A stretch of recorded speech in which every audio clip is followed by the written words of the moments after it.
I'd like to talk to you about the Great Commission. What is the Great Commission? And more importantly, what is our role and what is God's role in the Great Commission?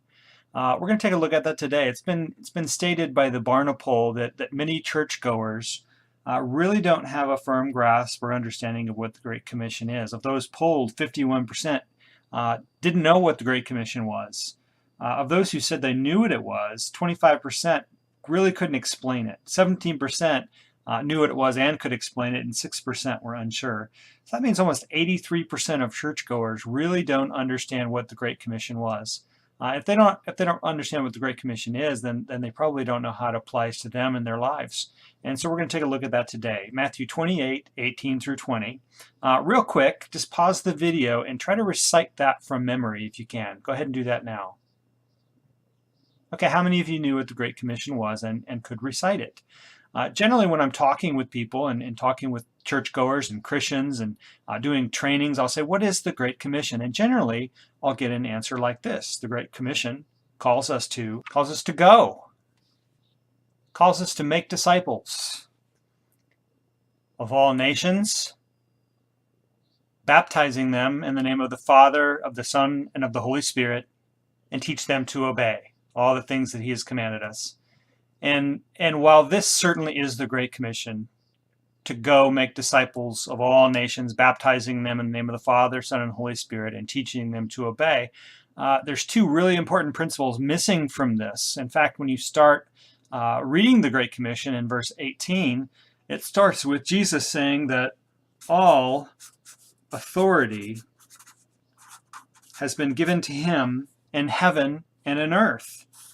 And so we are then therefore called to go because of this, because all authority has been given to Jesus Christ in heaven and earth. He says, therefore, go and make disciples of all nations, baptizing them and teaching them to obey. But then it also ends with the statement that Jesus says that as we go and do these things, He says that He is with us always, even to the end of the age. And so these are two really important principles that we need to understand in the Great Commission. It's His commission. And what ultimately makes it great is that we go in God's authority and His power and the working of the Holy Spirit. And as we go, He is with us through this process of going into the world, making disciples of all nations, baptizing them and teaching them to obey. And so really to understand this principle, I want us to look at a few more scriptures just so we have a firm grasp of our place and role in the Great Commission and God's place and His role in the Great Commission. So go ahead and take a look at these scriptures. Okay, go ahead and read these scriptures. Colossians 4:3, Romans 1:16, and 1 Corinthians 2:1 through 5, Matthew 10:19 through 20, Acts 16:14, John 6:44, and 1 Corinthians 3:6 through 7. Go ahead and do that now.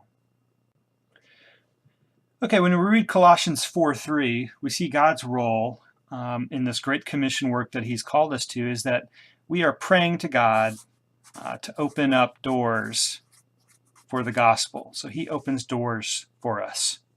Romans 1:16 and 1 Corinthians 2, 1 through 5, we see that as we go out, that the power is in the gospel. And God provides us His Spirit to lead and guide us as we proclaim the gospel. The power itself is in the gospel message. And so we're just called to deliver that message. Matthew 10:19 and 20, it says that God, by His Holy Spirit, will give us the words to speak. So we don't have to worry. We just rely and trust on the Holy Spirit to lead and guide us as we go through this work. Acts 16:14, God says that He opens hearts to hear and understand and receive the message of the gospel. John 6:44, it says that God is drawing people to Himself. And then in 1 Corinthians 3:6 through 7, God says that He gives the increase. He causes the growth. And so this should encourage us that that as we go about this process of fulfilling the Great Commission, as we go make disciples of all nations, baptizing them and teaching them to obey, Jesus has sent us in his authority, in his power, and through this process, he is with us. He's opening doors. He's given us the power of the gospel and of his Spirit. He's giving us the words to speak. He's opening hearts. He's drawing people to himself, and he causes the growth.